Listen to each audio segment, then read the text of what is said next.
How's it going, everyone? My name is Matt Leighton and welcome back to another real estate video.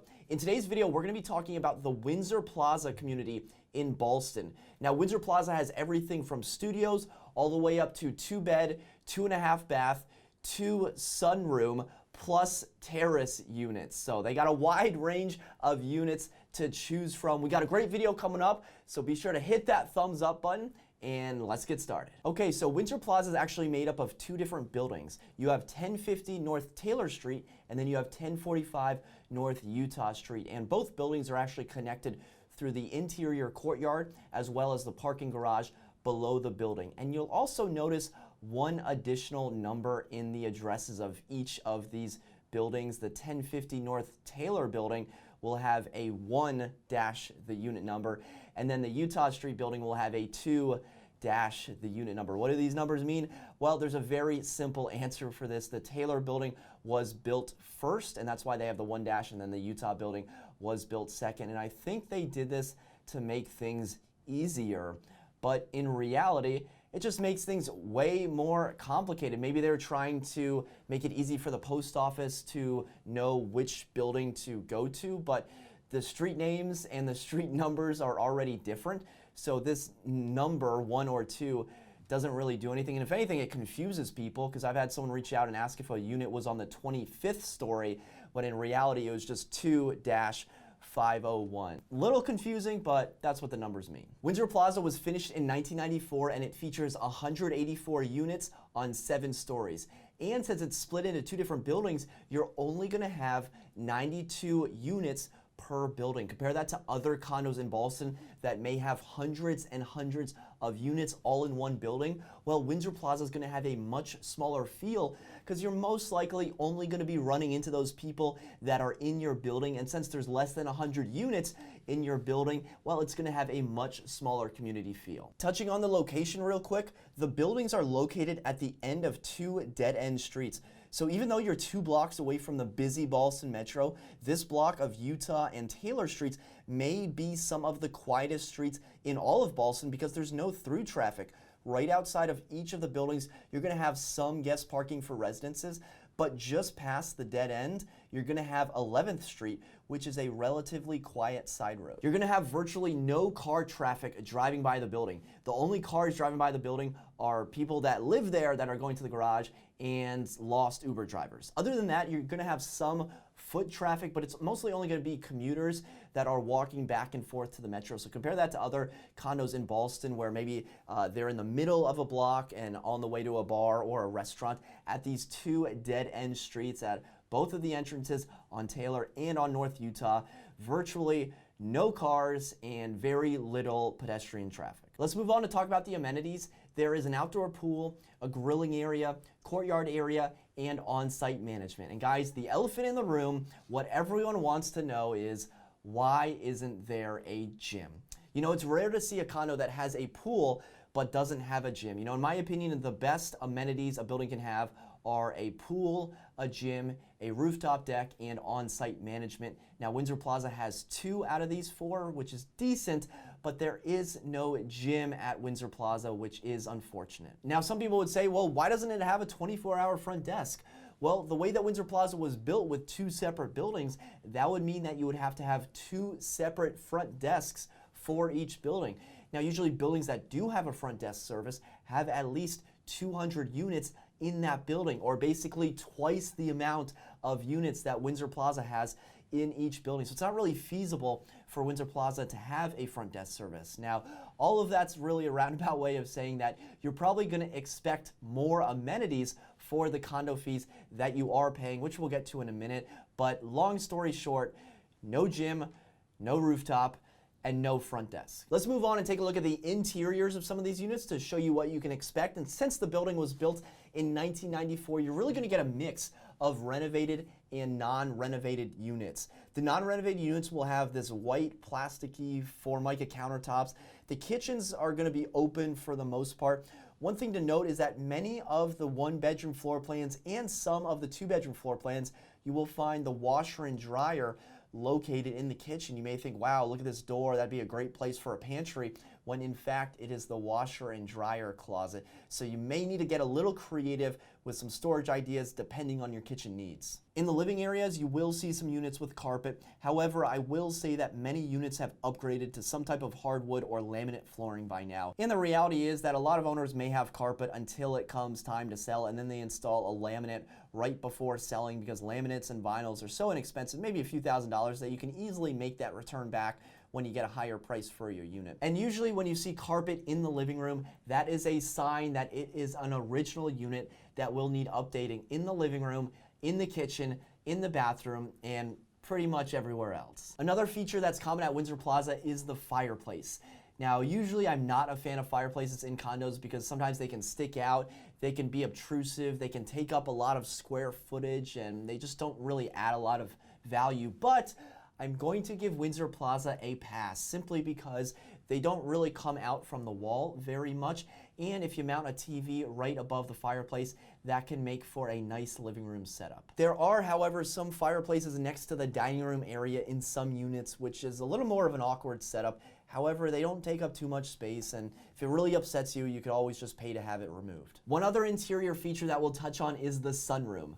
The infamous Ballston sunroom. If you look around Ballston, you're gonna see a lot of sunrooms simply because they were very popular from the late 80s to the early 90s. And almost every single unit at Windsor Plaza has a sunroom.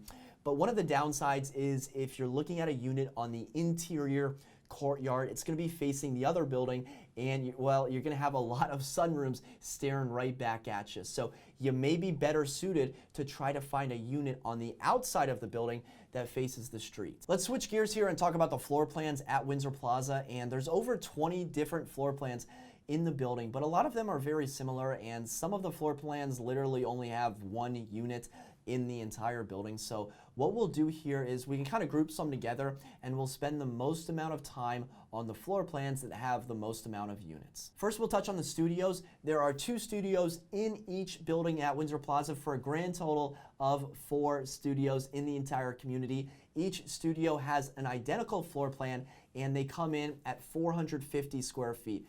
So if you are in the market for a studio and you got your eyes set on Windsor Plaza, well, you may have better luck looking somewhere else. You will, however, have much better options taking a look at a 1-bedroom floor plan.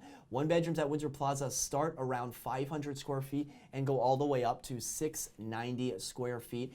Now, if you were to take the average 1-bedroom at Windsor Plaza, you'd be around 650 square feet. So let's do this. Let's take a look at the Cambridge floor plan. This is the most popular 1-bedroom floor plan with 20 units in each building for a total of 40 units in the community. The floor plan is pretty basic. You'll have a kitchen right as you walk in, and that will overlook the combination dining and living area.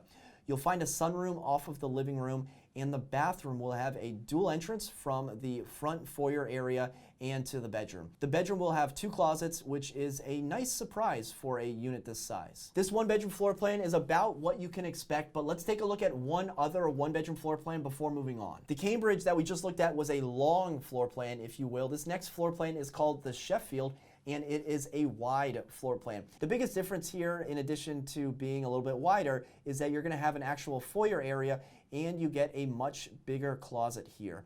In the kitchen, you're gonna have to make the most of this space because storage is at a premium.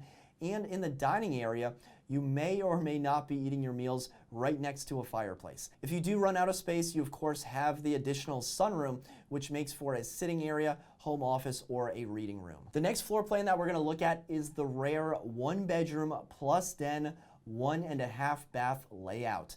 These layouts are about 850 to 900 square feet. A few of these units will have an outdoor terrace, but most of them will have the enclosed sunroom.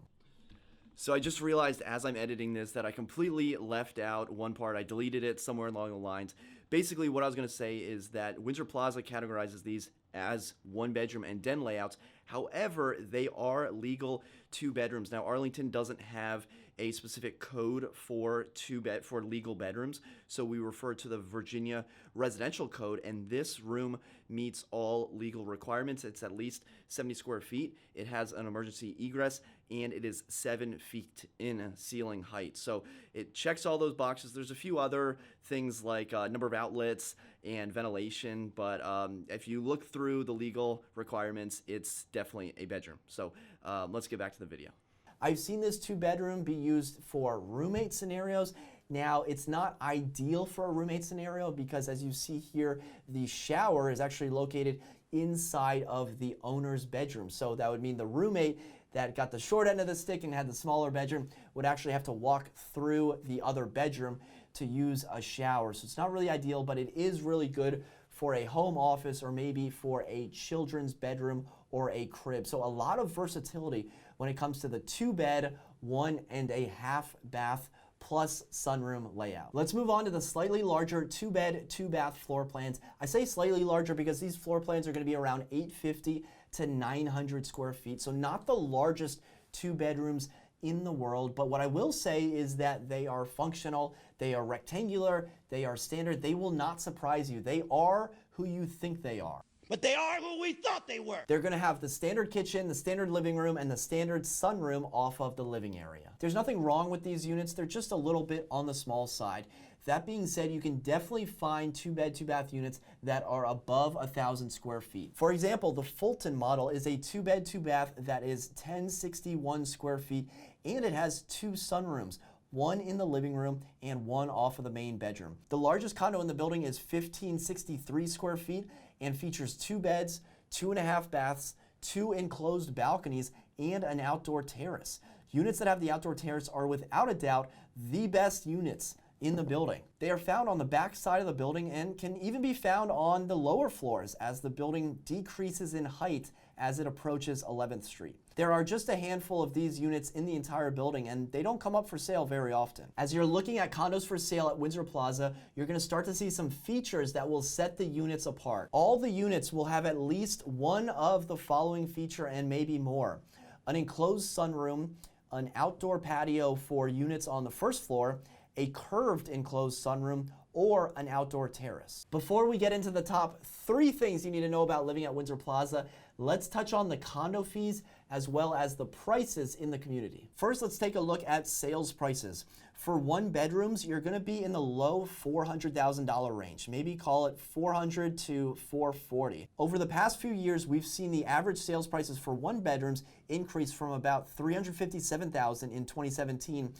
to that's actually decreasing to $360 in 2018, all the way up to $403,000 in 2019. There are a few 1 bedrooms that are on the market right now as of June the 6th that are priced at $425 and $430 respectively, but also respectively, in my opinion, they are overpriced. Let me give you one specific example of why I think this unit is overpriced. In 2018, 503 sold for $375,000. Now in 2020, less than 2 years later, you have 403, the unit below that one, on the market for $430,000. That's a $55,000 increase from the unit right above it. And sure, you could say that the upgrades are a little bit nicer, but it's certainly not worth $55,000 more because it has laminate floors instead of carpet. 1 bedrooms in Arlington should take about a week to sell. Now, this one's been on the market for about 50 days. And guys, there's always a reason why a property is not selling. And usually, that reason is price. Looking at the 2-bedroom units, because some of the floor plans are on the smaller side, you will be able to scoop up a 2-bedroom in the high $400,000 range. That being said, you're most likely gonna be in the 5s. Prices for 2 bedrooms have steadily been increasing over the years, and the 2019 average is helped by a condo that sold for $728,500. There's about 1 condo that comes on the market every single month, so you will have a good opportunity to find something you like. So far, no 2 bedrooms have come on the market at Windsor Plaza just yet, 6 months into the year. So guys, you may start to see a couple 2 bedrooms come on here as we enter the summer months. Now let's take a look at the condo fees. They are higher than other buildings. Expect to pay about 70 cents per square foot for units at Windsor Plaza. This equates to about $460 per month for 1 bedrooms and over $700 per month for 2-bedroom layouts. And remember, these layouts aren't huge. So if you are looking for a 2-bedroom, you may end up paying $700 per month for a 2-bedroom that is about 1,000 square feet. Some people have asked me, why is the condo fee so much higher when you don't get those amenities and the floor plans aren't the largest? Well, let me give you this brief explanation. There's basically 2 of everything. There's 2 buildings, there's 2 garage openers, there's 2 elevator shafts, each having 2 elevators, so 4 elevators total, and there's only 94 units in each building. That's a lot of bills to pay and to be split up with not a lot of units. Under 100 units, that doesn't go very far. It's expensive to maintain. So the first reason why the condo fees are a little bit higher is the cost of maintenance to maintain both of these buildings that have less than 100 units to split up those costs. Now, the second reason that the condo fees are a little bit higher is when something comes up unexpected, the board has the opportunity to either levy a special assessment, say $5,000, $10,000, $15,000, whatever the cost may be, or what they could choose to do if an unexpected repair comes up that they weren't planning, they could steadily increase the condo fee. Now, guys, most people are not fans of coming out of pocket $10,000, $20,000 for a special assessment.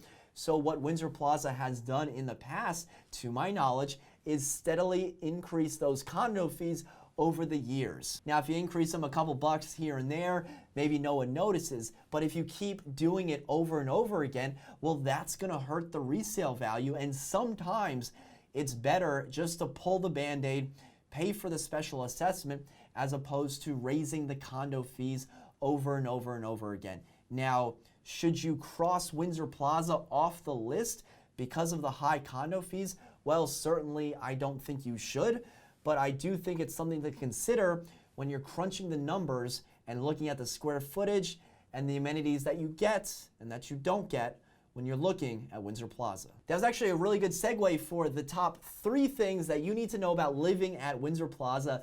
Number 1 being the higher condo fees. We just touched on it. I don't need to continue to beat the dead horse. Be sure you're looking at that sales price as well as the condo fees. But there are some really unique units at Windsor Plaza that you won't find anywhere else. I'm talking about those terrace units, which is the second thing to know about living at Windsor Plaza. Is if you do find one of these end units, usually they're for the larger 2-bedroom units, like 2-bedroom and den, but there are some 1-bedroom and den units that have the outdoor terrace units. Do me a favor, just buy it. Just if you see it come on the market, buy it and thank me later. They're the best out there at Windsor Plaza. I highly recommend checking them out. And number 3 on our list is the quiet location in the middle of Ballston. Guys, I can't say it enough. These 2 dead-end streets are amazing. There is not that much traffic. There is some foot traffic, but it's mostly just commuters. Compare that to busy arteries in Ballston, and you have kind of this serene area of Windsor Plaza, and you get a little bit of a buffer zone with those 2 commercial buildings right before the restaurant and bar district of Fairfax Drive. So there you have it, the top 3 things that you need to know about living at Windsor Plaza. If you learned anything, be sure to hit the thumbs up button, and if you are looking for a real estate agent in the Arlington, Virginia area, well, my contact information can be found below. Until next time, create a productive day. Take care.